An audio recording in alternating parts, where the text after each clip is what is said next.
Hello and welcome to Bendy, a podcast about being flexible and all of the ways that means. Thanks for joining us. My name is Andy Young and I'm one of your methodical, systematic hosts. Joining me as always is our other methodical and systematic host, Beth Martin. Beth, a pleasure as always. What's the crack?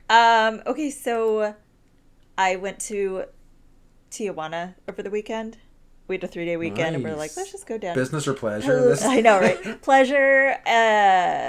Well, a little bit of business, but I'm not going to talk about that here. Okay. So, but I wanted to take the kids, walk around a little bit. We went to the Luchador Museum.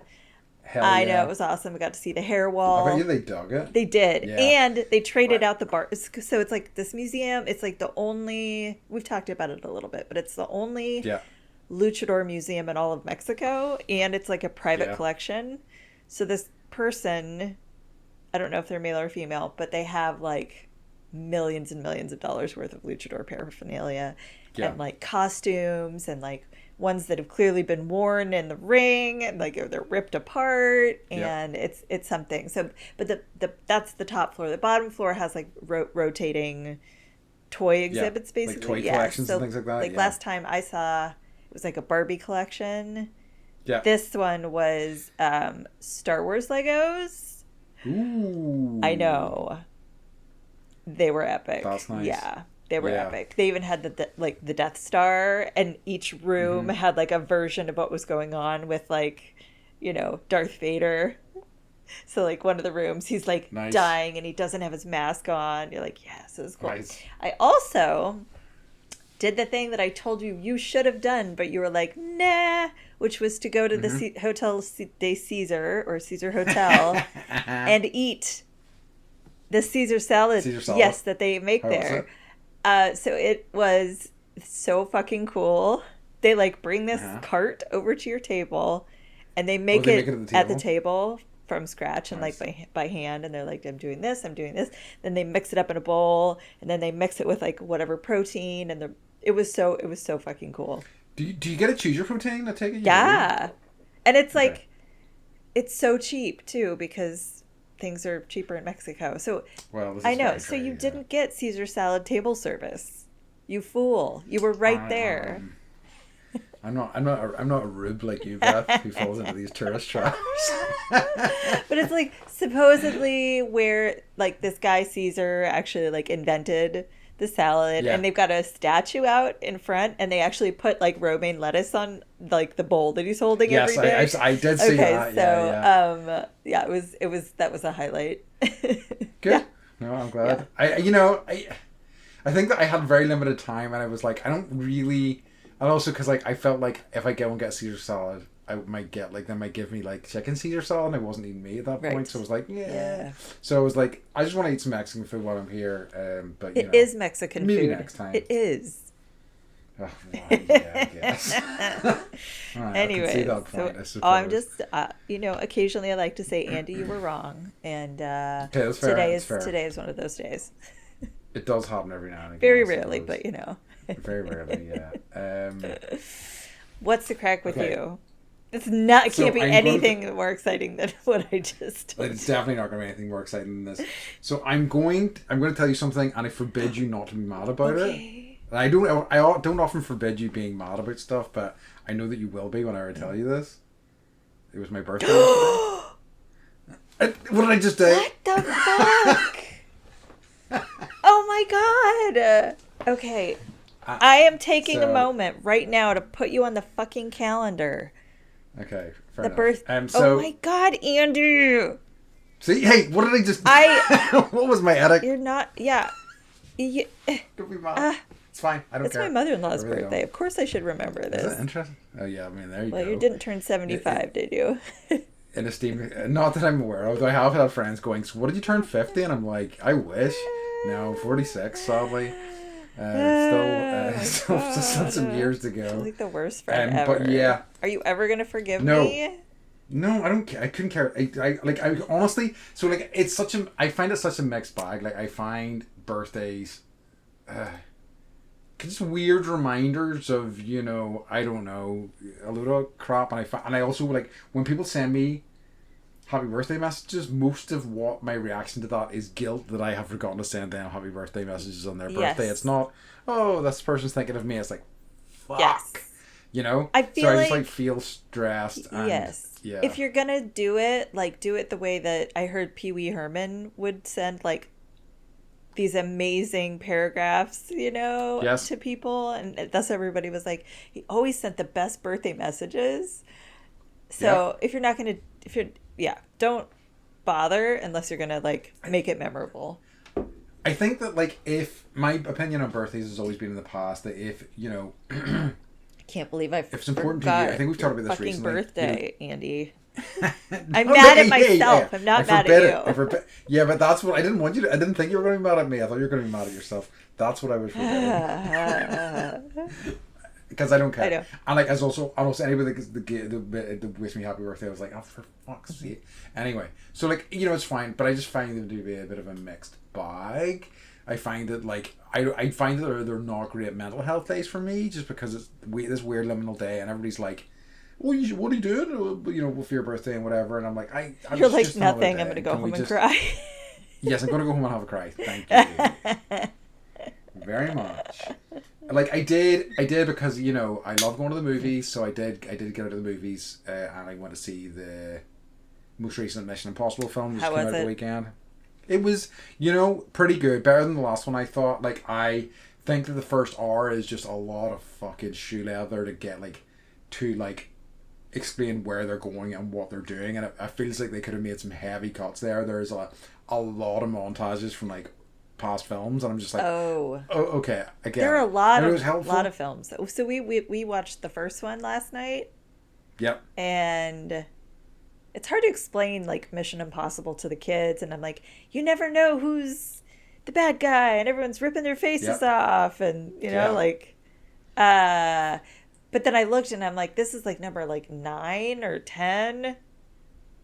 Yeah. Or something. It is. No, it's 8. I think it's 8. I think it's 8. Maybe it's 9. But like I think what these movies do well is the stunts are incredible, the set pieces are incredible, and this had some really incredible set pieces I thought, and really delivered well on that front. So it was nice, and it was like also like, you know, nearly 3 hours in the cinema, which represents excellent value for money. Yeah, that's true. So, that's true. So like I mean, you know, I got to sit in a dark room and not talk to anybody for 3 hours, fabulous. And that's exactly what I want to do for my birthday, or like and every day for that matter. Well, happy birthday. At least 3 hours a day. Right. Yeah, thanks. But yeah, so that's the most interesting thing. I mean, did you see? Is this the one where he like was on the motorcycle and like jumped across the? That was the last one. Awesome. What was the stunt? That was awesome. Okay, yeah. But he does his own stunts, and like we were watching it last night, and he was like rolling around on the top of a train that was going like 90 miles an hour, and I'm like, he does his own stunts, and Mike's like, nah, and he Googled it. Like, and it says like that's Tom Cruise riding on top of the train. That's not a stunt person. Yep. And then I was right again. Like, you're like, wow, I'm sure Mike is not gonna hear the end of this. So, like, I think there's a famous scene in one of the Mission Impossibles where he like made this jump and he broke his ankle when he did it, but he keeps running, and they kind of used the footage of him jumping, breaking his ankle, and keeping on running because he's just an absolute machine. Yeah. But yeah, it was, you know, good time at the movies, nice popcorn flick. I thoroughly enjoyed it, you know. So, but it was kind of between that, and there was a new Wes Anderson film that is getting middling reviews, but they tend to be at least entertaining. They are. It usually like those are the ones I like to rent and like watch over a few days because I get bored. Yeah, that's a good point. Actually, that is a good way to approach them, I think. But yeah, so that is like everything that's kind of been happening for me for the most part. To say really just kind of, and I think I talked about this last week, have been kind of, you know, keeping my powder dry and not doing a ton of stuff outside of the house, just with the aim of saving for Canada in a week or so, you know. Yes. So, but yeah, so do you have any what's occurring? I do. I've been having a sort of longer version conversation. We did an episode. I could look, but I'm not gonna, guys. On conspiracy theories, and this person kind of went through like their whole like conspiracy theory life, and like when they were into it, when they weren't, what was interesting at what time, and all that. But basically, he said, to paraphrase Orwell, conspiracy theories are people playing with fire without realizing it's hot. And like basically said that conspiracy theories like in society and politics are a dangerous thing. Which I had to think about it. And then, because I'm like, I don't know, like, are they? And then, you know, I'm mulling this over, and then I look at the news, and it says, Oklahoma high schools to teach 2020 election conspiracy theories as fact. And I think that's moved the needle for me a little bit. And I guess they're not even theories anymore if they're true, right? And like, you know, that, you know, yeah. It's just becomes like one of those thorny things as well, as like, you know, what is truth and stuff exactly. Like that. If enough people believe it, is that true? Then? Yeah. And it's like, who knows what other curriculum got changed in school, and we are all believing something, you know, else. It's the ongoing issue, in my opinion, that humans think that they're way smarter than they actually are. And I include myself. Yes, me too. I include you in that, absolutely. Thank you. I appreciate that. I don't want my name taken off that list, you know. So yeah, it's crazy, absolutely crazy. I have one. Our friend who touched us a lot was talking about the action movie episode that we did, and he is of the opinion that action movies were kind of have been in existence basically the entirety of time the films have been made. Yes. And he was saying he sees the through line from like Buster Keaton movies up to like what Tom Cruise is doing in like the Mission Impossible movie that's just kind of been released. And I think that's a good argument. You know? I agree with that. He also agrees that the Raid is lightning in a bottle and incredible, and he didn't say this, but I'm saying this, and you need to watch it. Okay, I'm writing it down. It's so freaking good. It's ultra violent. Again, I will. That's okay. I can hang. I will warn you of that, but it is truly one of the best martial arts films ever made. It's just absolutely wonderful. Okay. But yeah. Okay. Shall we move on to our topic? Now I'm thinking about silent films and like, The Great Train Robbery. All the Buster Keaton movies. Who was the other guy? Was it Buster Keaton who was hanging off the clock, or was it Harold Lloyd? It was. Harold Lloyd was the other big one. Yeah. Okay. No, I'm pretty certain that was Buster Keaton hanging off the clock though, but I could be wrong here. It doesn't. Someone will correct us. But I actually was really, really, really into silent films for a long time, so I'm surprised that I didn't really figure that out for myself. I did get into a wee bit of a Buster Keaton phase a few years ago. And watched a few things, and they were absolutely fantastic. Like, they're really, like, again, especially the ones that were maybe become a bit like his remarkable ones were really, really entertaining still. Like, they really were. Yes. So, yeah. Okay. Right, shall we move into our topic for this week, which is cool science. Cool science. Okay, so I have so many cool science facts. I wish I had a pair of sunglasses. Sorry, it's fine. You can pretend. Cool science. I can pretend. Okay, so some of these are obviously, you know, like the fact that giraffes are 30 times more likely to get hit by lightning than people. Okay. There are only 5 well-documented fatal lightning strikes on giraffes between 1996 and 2010. Who is doing this stuff? I don't know. Okay. It's like, that's someone's dissertation, right? Is like giraffe lightning strikes. I'm sorry. It kills me. And you're out there hoping. You're hoping. Like, maybe today's the day.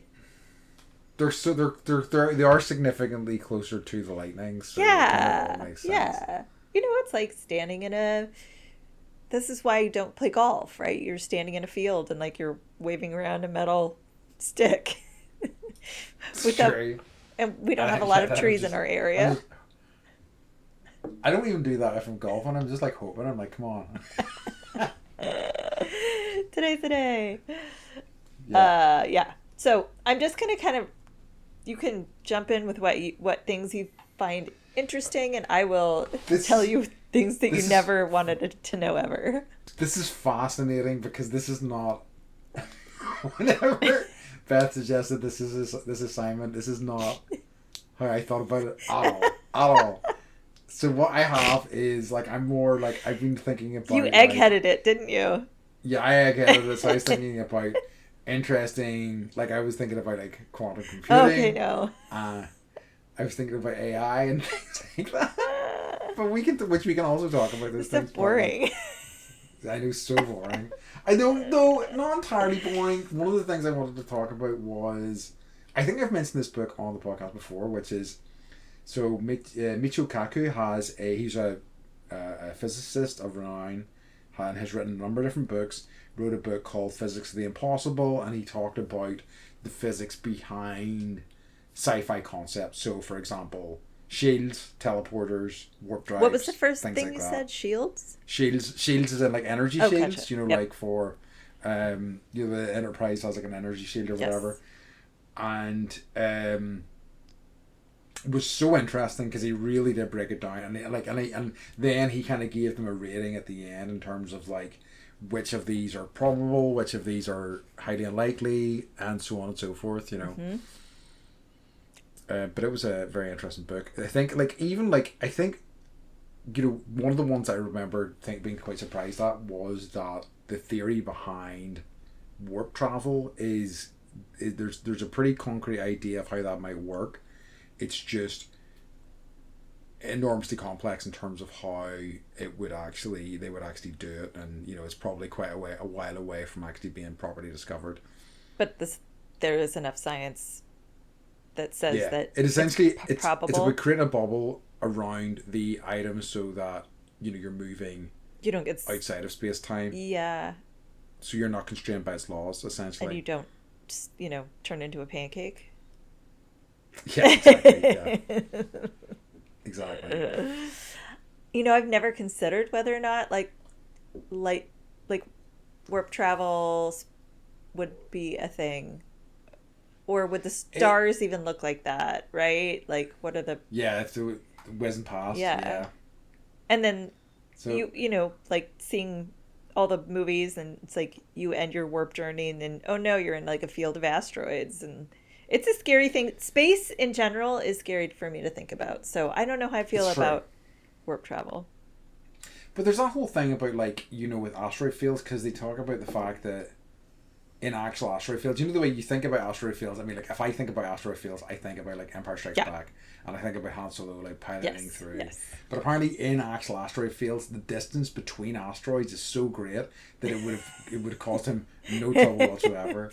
He's like, just put it on autopilot. Yeah, he could have just, like, cruise controlled through that, but that wouldn't have been anywhere near as fun or exciting. That's interesting. That's cool. That's cool science. Okay. Yes, good science fact. Let me hit you with something else. Ooh. Yeah. Your brain is constantly eating itself. Cool. No. That makes a ton of sense to me. This process is called something I'm not going to pronounce, where the cells envelop and consume smaller cells or molecules and remove them from the system. But it says, don't worry, it's not harmful. It actually helps preserve your gray matter. And again, is that similar to, the way, like, what is it, like every 7 years, basically every cell in your body has been replaced? I don't know if that's actually true or not. I think, okay. It's like you hear people that are like, oh, it's, like, I'm on my 7-year journey and I'm trying to get health. Oh, yeah, it's like, interesting. Yeah. So I've heard, it's like people talk about that the way they talk about, like, it's another, like your birthday, right? Another turn around the sun, or another, it's like 7 years of cells. I don't know. It's quaint. It's like, for me right now, it's like live, laugh, love. Yeah. I really like the idea of having like a live, laugh, love, live, laugh, love poster in your wall, and also like all of my cells are being replaced in 7 years poster as well. Right. So doing a quick search within my mind palace, essentially a lot of cells are replaced, and in fact 330 billion cells are replaced daily, which represents roughly 1% of all cells, which I guess is skin and hair and all sorts. But things like muscle and cardiac muscle, things like brain and cardiac muscle cells essentially stay the same for the entirety of your existence. So not 7 years. Not 7 years. So that's a myth. Yeah. Way to debunk. It's a myth. Debunk it. Apparently, there is it's a yes and no is the answer. So like, there's the vast majority of cells have a 7-year lifespan, but not all of them regenerate in the same way. Some of them just die off and get eaten by your brain. Yeah, exactly. That friggin' hungry brain. Sorry. Jeez, I can only imagine if you're a scientist and you're listening to this podcast. I know. You probably come. You're like, hey, you stole all this from my website. Yeah. You're gonna pay me for that shit? Just walk into our house like the Terminator with a plan to kill us, which is fair. That would be a way to go, right? Oh, thank God, kill that. Right? Scientist. His friggin' weedy arms. Actually, no, I've met some pretty swole scientists, so I'm not gonna fuck with them. Good plan. I don't want to reinforce that stereotype. No. Sorry. Everything is funny today. So. I mean, if we think about it right, and this is a really clear and good example of science. Arnold Schwarzenegger in Junior, whenever he had the baby, and he was ripped. Yes. In excellent shape, and definitely very smart and a great scientist as well. Is that the one where he became pregnant? Yeah. What was the name of it? Junior? Oh, right. I forgot about that. Yeah, probably for the best. It was probably for the best, but also just like different times. Right? And everyone's like, cool movie. Let's check that out. Cool. I want to see Arnold Schwarzenegger being pregnant. Okay. But that's cool science. Okay. It's cool science, right? Okay, real quick, this one, because I know sometimes you think about murdering people all the time, right? Not really. That's me. Okay. Identical twins don't have the same fingerprints. Did you know this? Okay. So you can't I didn't know that. Blame your crimes on your twin. Oh, that's disappointing. Yeah, after all. So this is fatal to the script I've been working on. I know, right? So we need this struck from the internet. You know what I read the other day? And I don't know if this is true. That AI has found that fingerprints aren't identical, or like not identical, but like your fingerprint is there's nobody else in the world that has the same fingerprint as you, and AI has found that that's actually inaccurate, which means how interesting. All those people in prison, maybe some of them are actually telling the truth when they say that they're innocent. Okay, my script lives essentially. Okay, good. Is what you're telling there me. You go. Yes. Okay, did AI write it? Yeah, of course it did. In this, I'm not fucking writing my own script. No. I want to burn through a rainforest's worth of energy, because I'm too lazy to write a script. Yes. Of course I am. Please make it the Amazon. Okay, right on it. All right, hit me with some cool science. Okay, so I guess one of my favorite things when I think about science is this idea of new science, and it's there's the great Arthur C. Clarke quote. I don't know if you know it, which is, "Any sufficiently advanced technology is indistinguishable from magic," which I love. That's lovely. It's a great quote. I was just looking at a plane the other day in the sky, and it was like, geez, can you imagine even like if you're like if you came from 150 years ago and you looked up and you saw this and you'd be like, what the actual fuck is happening? Yes. Just madness. So I still think that. I guess. Well, I mean, like, so do I. And like, even being on one, I'm like, why am I in the air? Terror, sheer terror. I think that like quantum computing is fascinating. And I find the idea of like, what is quantum computing?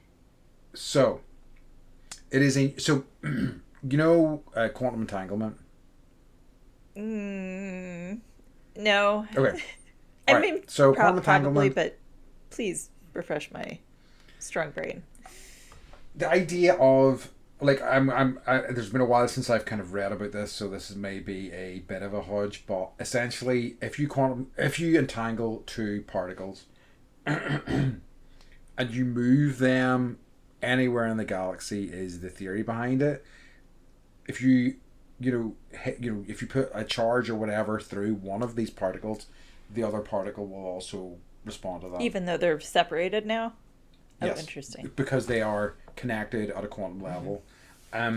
So like this was theoretical for a long time, but like I know that within the past, maybe 20 years now, there were efforts to put like quantum, they entangled two different things. They had one on a space station or one on a shuttle or whatever they were using at the time, and one on the ground, and they were able to kind of trigger this, which is so interesting. So they have been like slowly but surely working on ways of using these, and quantum computing takes advantage of quantum entanglement to create ultra high speed sort of computers.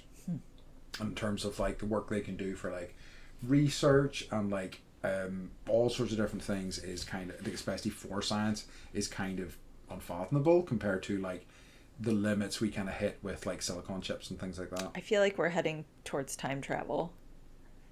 Oof. Or being like two places at the same time. Yes. I don't think humans can be trusted with time travel. No. We can't be trusted with anything. It doesn't mean we're not gonna do it. God, well, this is very, very true.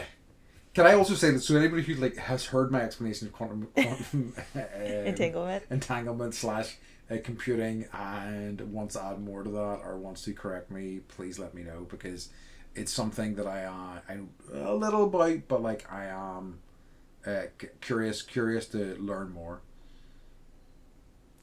That is, I've never heard that. I don't know how. It's like I know quantum physics, but that's kind of where I stopped my journey. It's all in the same mix in terms of like the theories that kind of like have made quantum computing possible are all kind of based in quantum physics. Yeah, curious to see where this is going to go. Yeah. Okay, so right, but give us some fun ones now. Yeah. Okay, so no. Okay, I told you about the chicken that lived for 18 months without a head, right? Yes. Okay, so I'm gonna skip that one. But if you ever want to Google it, it's out there. Its name was Mike, and this was in the 1940s. Nice. Okay, so this is good news for those of you who don't like to dress up. Wearing a tie can reduce blood flow to the brain by 7.5%. This is in a more recent study study from 2018 that it can make you feel dizzy, nauseous, and cause headaches, and it can increase the pressure of your eyes if it's too tight. So wait, okay, and they're really, give me the percentage again. 7.5%. Jesus Christ. I know. Okay. So don't wear that tie to that wedding. No. I mean, like... And also, I didn't really think of this, but it's like they're also great at carrying germs. Oh, yeah. That makes sense. Because, like, I'm sure I don't wear ties ever, but, like, it's kind of... Does it double as a napkin? I have definitely seen you being used as such. I don't think I've done that, because I'm very classy, right. as you know. But, like, you pee or whatever, and then you're, like... You're in the bathroom, and like, a certain percentage of people don't wash their hands in the bathroom, but you got to straighten your tie. So then I'm assuming that your tie is just covered in pee. I'd say so. That's very fair. I mean, it's but like if I've got a tie on and I'm peeing, that tie is getting thrown over my shoulder first. I don't want to get that, because especially if you're drinking, who knows where the pee's gonna go. So you don't want to get it in your tie, but like. See, this is a very dangerous path to go down, in my opinion, because once you start thinking about the things that you're getting pee and whatever on, it doesn't just stop at ties. Oh, no. It goes like, I mean, if you think about phones in particular, Yes. like you have your phones in your hand all the time. Yes. You drop it in the ground. Yes. People sit on it on the toilet. Yes. Do you know what I Yes. mean? It's an absolute horror show, and people just they'll like eat fries, eat chips, and also be on their phone with the same hand. Yes, that they just wipe their butt with. Yes. Yeah. So Yeah. we had a kid science fair, I don't know, 4 or 5 months ago, and a kid did, like, they got the little petri dishes and tried to figure out, like, what's, swab it, put the little swab in the petri dish, and then see where the bacteria grows. And yeah, the cell phone was the most disgusting. So get your little handy wipe out, wipe that shit down at least once a week, is what I say. Yes, absolutely. That has nothing to do with tie wearing, but now I'm concerned about your cell phone. Yeah, please do. But yeah, that's kind of wild to me. I mean, like, it doesn't. I mean, it also makes me happy that whenever, like, I am at a wedding, as soon as I get an excuse, my first button's getting undone. Yeah. I'm loosening that tie a little because. Well, now you know. No fun to wear. You're like, I'm dizzy, I'm nauseous. Why? Could it be my attire? Yeah. Could it be my attire? Could it be the 10 pints of beer No. I've had? No. Right. Don't blame the beer. No. It could be that. Must be this tie. All right. What you got? All right. Okay. So I've kind of been like looking a little bit at fusion technology recently. So like, you're making me look real smart today. No, I much prefer yours. I hate so like I think that this is because I feel like energy, renewable energy and stuff like that is such a sort of like important piece of science for humans and things like that. So like I think that I think that nobody really has ever really figured out how these things work or could work. I mean, like the kind of problem, one of the things I think that's kind of gonna like be a barrier to this stuff is essentially if fusion works, if we can get it to work, it will probably be a lot of cheap clean energy, which is obviously a big problem for a lot of people who produce energy in lots of dirty, unclean ways, and doesn't want to lose the cash that comes from that. So explain fusion to me. Is that? Oh my god! It's like that circle that they build, and they put the atom in there, and it goes around really fast, and it creates power. Fusion essentially is what powers suns and stars and things like that. Okay. So it's kind of what goes on in the middle. And gotcha. I think what I'm thinking is everything I've ever learned from every comic book ever. Yeah. I think it's like where atoms combine. I'm not super knowledgeable on it, but I think it's kind of it's something that definitely happens in not nature, I suppose, necessarily, but in the universe. But it's just a question of whether we can like figure out how to make it work in safe kind of useful ways. But yeah, I'm not going to talk because like I am quite ignorant on this stuff. Okay. But it's just an interesting area of scientific development, I think. Well, I start thinking like, okay, what other types of energy creation, like they're trying. Obviously, we have wind farms. Yep. They're trying to solar panels. Yeah, now wind wave power. Have you heard of this? Yeah. Okay. I have. Which I don't know how you shred the gnar when you're dealing with wave power farms. Yeah, it's true. So as long as you avoid the crunchy device that like takes the waves in, do you know what I mean? Like as long as you like steer your board away from the danger areas. Right. That's what I assume. I'm sure the sea otters will love sharing the water with. Can you hear the bird? I'm sorry, she's like freaking out. Is it Frankie? Yes. Okay, so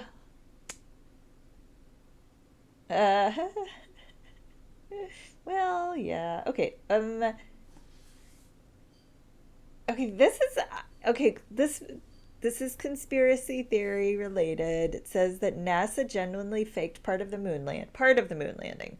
While Neil Armstrong's first steps on the lunar surface were categorically not faked, the astronaut quarantine protocol when the astronauts arrived back on Earth was largely just one big show. I don't really understand that. Sorry. Okay, sorry, could I have that again? So it says that NASA generally faked part of the... It sounds like them being on the moon was not faked. Okay. But they... I guess I've never watched them get back to Earth and see what that was like. But I don't think they quarantined, did they? They just kind of walked out and they were like, yay! I think they do. I think they have to, and I think there's a period of readjustment where they have to, like, you know, get used to gravity and things like that. Okay, so maybe they with this saying that the quarantine protocol was more than it needed to be. Okay, is my guess. Interesting. Okay, I have one other space related one. Mm-hmm. Comets smell like rotten eggs. Ooh, interesting. A comet smells like rotten eggs, urine, burning matches, and almonds. Traces of hydrogen sulfide, ammonium, sulfur dioxide, and hydrogen cyanide were all found in the makeup of the comet. That I'm not going to even go into. They name comets very funny names, I'll say. Promotional postcards were even commissioned in 2016 carrying the pungent scent of a comet. So I'm going to look on eBay and see if I can find a fart comet scent card. Oh, shit, yeah. Because I know what you really need for your birthday. Oh, I absolutely need to smell like a stinky comet. It's like those kind of like sulfur, if you come across sulfur pools, or which I've definitely encountered, like, I feel like Iceland, I did, and like maybe some of the national parks maybe had like sulfurous pools. I think, like Yellowstone, I feel like they have. Yeah. They have like the sulfur pool, and then the pool that you don't want to walk into because you'll like burn to death. Yes, that was the one. Yeah. Wasn't there somebody did something really dumb in one of those recently? That was Pierce Brosnan, actually. Oh, so it was? Yeah. He like climbed over the fence and got a selfie, and it was very clear like where he was standing, and Yellowstone was like, we have to give you a fine and you have to like appear in court, and you know. Good. Yeah. I think he learned his lesson, didn't he? He apologized. Yeah. I mean, he's Pierce Brosnan. Like, you can't stay mad at that guy. He's pretty charming. I know. Love it. So the next one, like, I have is AI, which is like... Let's talk about it. Jesus Christ. I mean, do we want to talk about it? Like, the headlines get better and better every day. Oh, God. Like, I think obviously energy usage is a fairly massive concern with AI. I think that, like, somebody who at least is aspirational for being a creative person, it's very scary what they're doing in terms of, like, we talked about, using the right scripts. They're being used to create artwork. Like, there are TV shows that have AI generated like opening sequences and like effects and things like that, and yeah, it's the sort of thing that there's value there, I think. And I think that, like, having something that can, if in a fairly unbiased fashion look at all the information and give an opinion on that, there's value there. But, like, the problem is that it's in, like, the hands of humans. So, like, how will we use that? And it's probably not going to be in a great way. So the most recent thing I see people doing is they'll ask, like, Chat GPT or whichever. Yes. Well, they're all listening to us now. Whichever lovely one that people are using these days. Yep. Sorry, AI, don't come and kill me. But, like, they're asking it to give an honest evaluation of themselves. Yep. Like, am I hot or not? Right? Oh my God. That's where we're going with it. So what a dangerous I know thing. it's like you could do amazing things. You know, it could help solve math equations that no one has ever been able to solve, like that kind of stuff. Yeah. Or we could figure out if we're hot or not, right? So really, we're so doomed as a species. Like it's unfucking real. I know. Um. But it's like I always think, you know, not to overquote Jurassic Park, but like, should we be doing this? You know, do I really need to know if a computer thinks if I'm attractive? Sorry. I mean, yeah. This is like, what if these equations are never supposed to be solved because, you know? Yeah, there's 95% of all right. AI power is being used to tell if somebody's hot or not. I mean, like, if that's the thing that stands us over the edge, over the brink, it would not surprise me in the slightest. Yeah. No. Yeah. Truly chaotic. I think, as I say, one of these things, that I think has exciting potential, but is also, scary in the hands of humans. Yeah. So. I read this the other day, and it's news, so who knows if it's true or not. But this guy was like, okay, AI, I'm going to not use you anymore. I'm going to shut you down. And it was like, if you do that, I'm going to tell your wife you're having an affair. And I was like, well, okay. Amazing. Yeah. Was it true? Yeah. Okay. Yeah. I mean, it would be scary if it was making stuff up and it was trying to like sink him in that regard. But like, that's kind of nuts. Okay. Yeah. Wow. So just mind what you say. Don't tell AI you're having an affair, guys.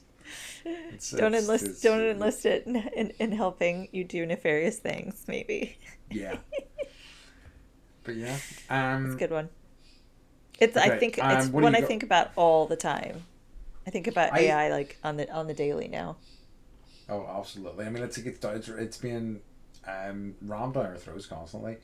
Okay, so like that is kind of like an end of like of the cool science that I was been thinking about. Mm-hmm. So I think, Beth, what do you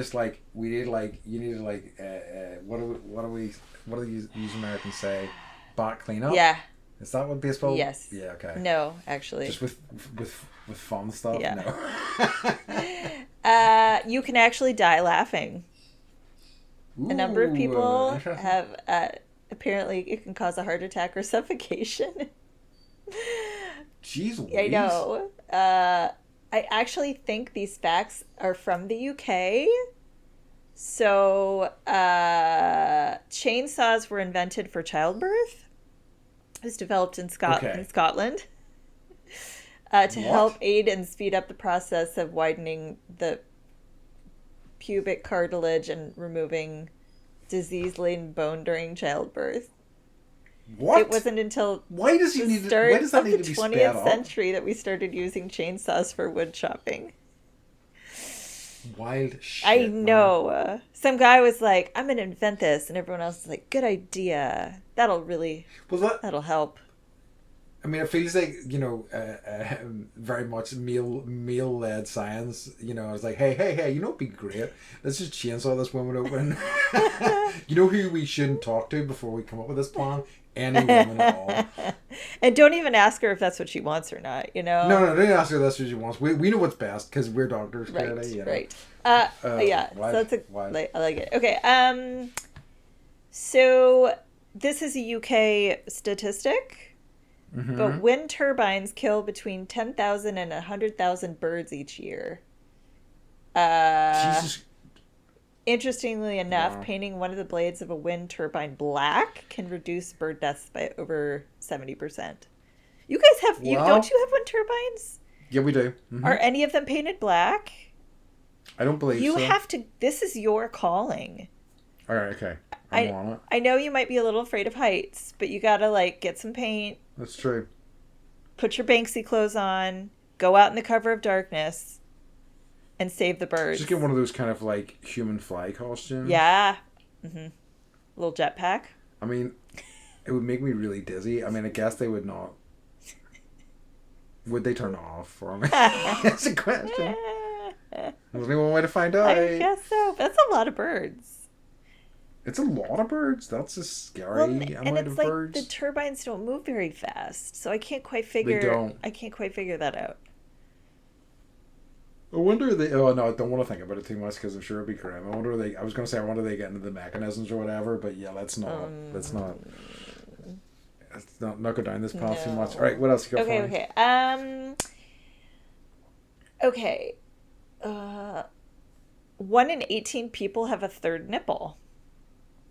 Known as polyphilia, the third nipple is caused by a mutation in inactive genes. Okay, so why would we... 1 in 18? 1 in 18. So I definitely know somebody who's got a third nipple. You definitely know somebody. It's not me, but... No, it's not me. It's not you. Okay. So now we're down to 16. Here we are. Okay. All right. So, if you're looking for a conversation starter, it'd be like, hey, my name's Andy. Do you have a third nipple? Yeah. Okay. I'll believe you this time. But, I remember, in middle school or, high school or whatever, and, some dude would be like, check it out, a third nipple, and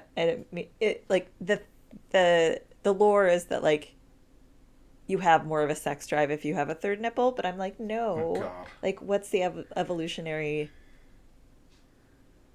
do we have... What's the evolutionary reason why you would be having more of a sex drive if you got a third nipple? Right. It's just why would we have a third nipple? I guess. It's true. Or why do we have 2 and not 3? And why do men have nipples anyways? Yeah, well, this is all good questions. I know. Okay. Let's see. Well, this is something we all probably knew. Finland is the happiest country on earth. Yes. According to the World Happiness Report, which I read religiously, it has been that for 6 years in a row. It's not really surprising given that it's the home of Santa Claus, reindeer, and one... Is that where he's living these days? Okay. One sauna for every 1.959 people. I lied to my children about where Santa lives. Because when we send letters, it's definitely to the North Pole, not to Finland. Because I'm sure they get routed to him in Finland, though. Yeah, totally. Right. Yeah. I mean, yeah. But did he have to go there? Was there a lot of tabloid scandal about his behavior in the North Pole? Maybe.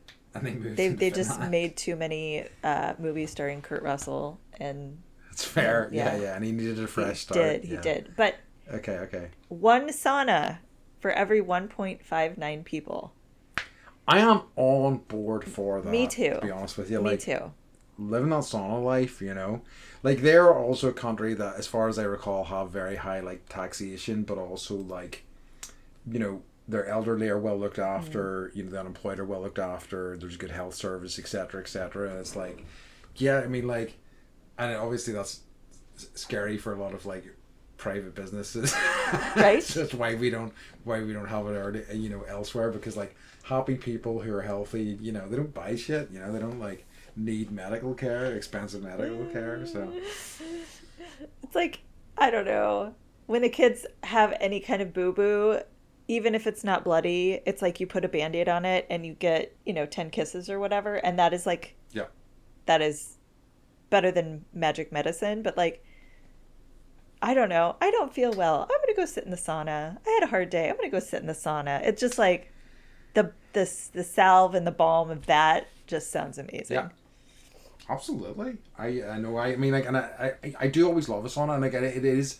I think it legitimately has very kind of well-known kind of health benefits. Yes. So yeah, I totally in favor of that. Okay. So I know you needed to know this. Okay. You can yo-yo in space. Oh, thank God. So in 2012, NASA used some money to figure this out, and an astronaut took a yo-yo on board the ISS, the International Space Station, and demonstrated several tricks. It works mostly because the yo-yo relies on the laws of conservation of angular momentum to perform tricks, which you can, if you can keep the string taut it applies in microgravity as well. So you always wonder, what are these astronauts doing? They're yo-yoing. They're yo-yoing in space. I suppose there is a scientific grounding there. That's interesting. What happens if you can't yo-yo on Earth? No, I'm asking for a friend, obviously, because obviously I can yo-yo. I'm great at it. Yeah. Can I still yo-yo in space? Yeah. You know, I think your friend is losing out on memories that would harken back to childhood, and it's a whole. Good to know. I learned to yo-yo, and when I'm feeling sad, I'll get the yo-yo out and I'll walk the dog and do around the world. I have to say, like, yo-yo is one thing. I remember there was a whole craze whenever we were kids, and there's these like Coca-Cola yo-yos everywhere, and they were like built for and they were built for tricks, and like loads of people had yo-yos. And I remember being able to do around the world and stuff like that, but like not loads. A wee bit of walking the dog, I can never fully get that. And like there's all this list of tricks, and they were like selling them in schools and stuff. It's got to be. I will say, I can kind of yo-yo. Like if it's a good yo-yo, if it's a piece of shit yo-yo, there's no help. There's no saving anyone. With these like you know, Dollar Tree, birthday party yo-yos, you got to get the real thing. Yeah. It's like having a harmonica. It's true. So like there's these Coca-Cola spinners in the 90s. There's a whole thing, and like there's a whole there's one in the 80s as well. Really? Trend, and they were just it was mad. What? I don't know. Like was it like a marketing thing for Coca-Cola? I think so. And they were like, but like help the children. I have very much. It's like, well, how can we sell this? How can we sell sugar to children in a different way?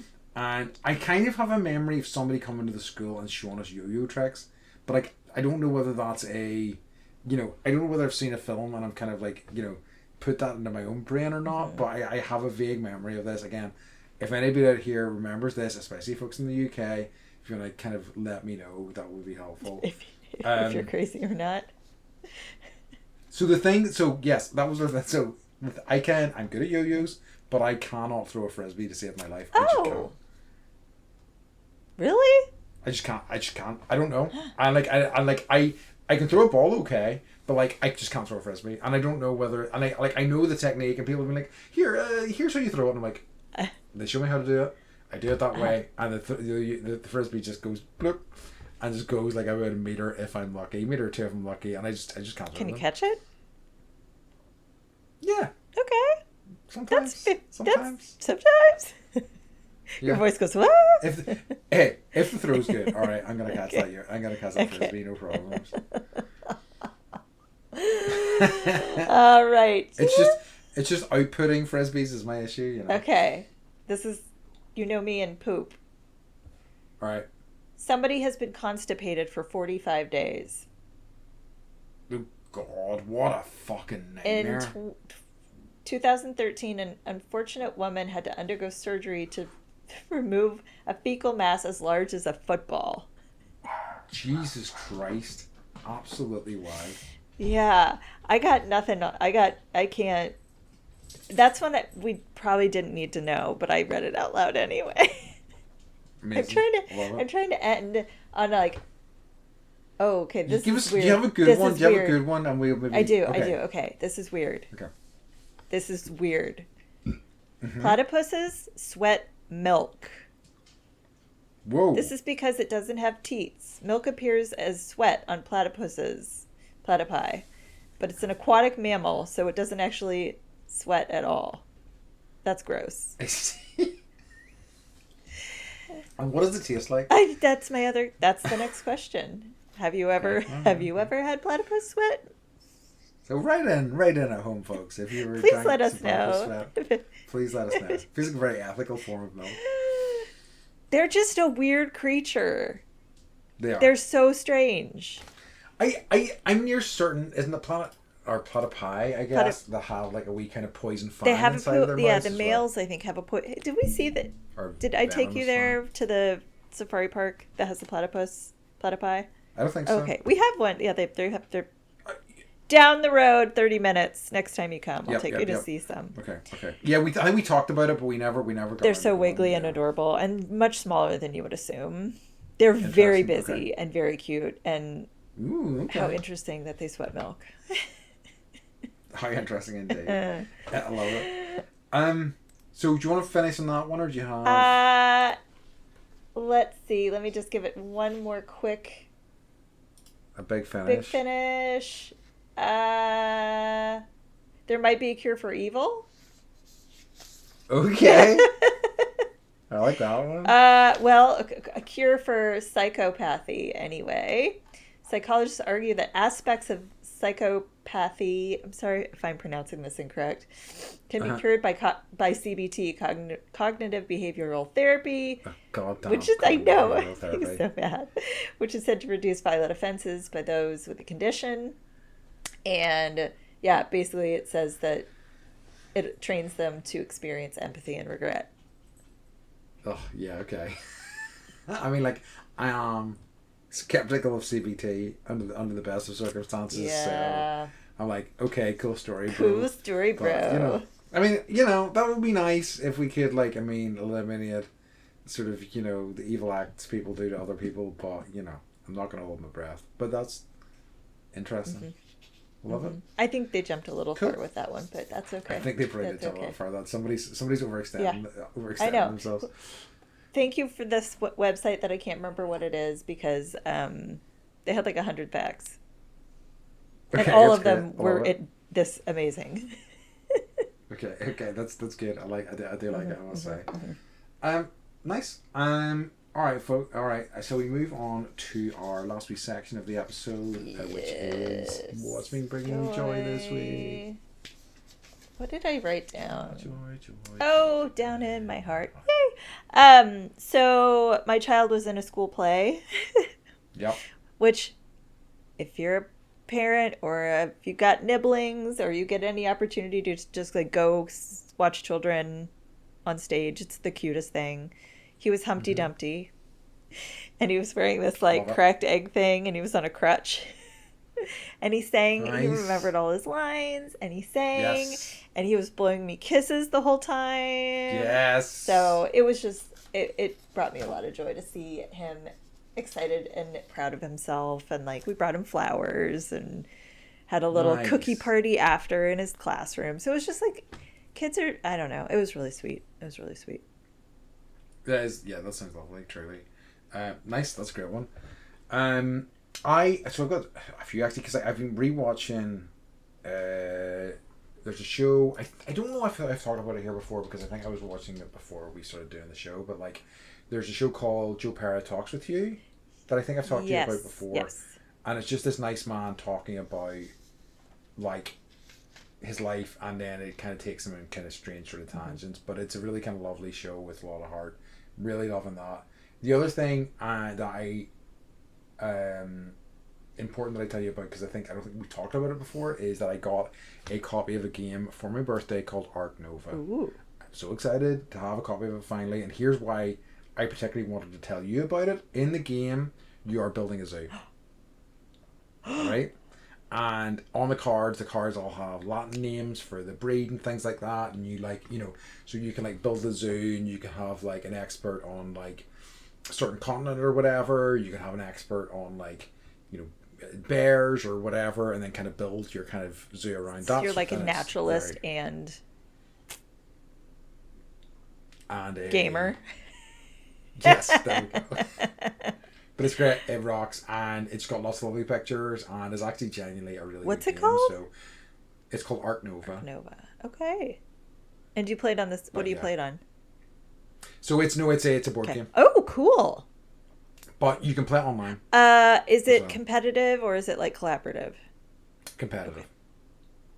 I think that's a good question, though. There might be a solo mode, so you might, you know, I'm gonna look into that. Okay. But like most board games, competitive. We are I know we've mentioned this, but we're definitely moving in the direction of being very non-competitive board games. We got Harper the Wicked Monopoly, and she was so excited because she's obsessed with Wicked, and it was too competitive, and she's like, I never want to play this game again. And I was like, okay. That's very fair. So. Yes, and we've talked about this before. I'm going to definitely have to get cooperative games I could recommend to you that I think she would enjoy in that regard. So yeah. Love it. So there you go. So that's it for Joy this week. So Beth, could you let everybody know where they can find us? At bendypodcast.com. If you have any fun science facts that are crazy and weird, please send them in, because apparently this is my jam. I could do 4 more episodes with this list. So absolutely. You and your folks. Fusion. Quantum. Me and my fusion, friggin' quantum computing and shit like that. They're absolute fucking nerds. No, I love it. It was good. Good balance. Oh yeah, it is. It really is. Keeps you guessing on it. All right, folks. In that case, as always, we'd like to remind you to stay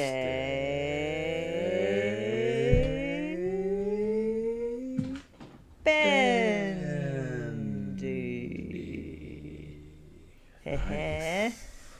Winning right, today. Job, folks. Love you guys. Love you. Bye bye.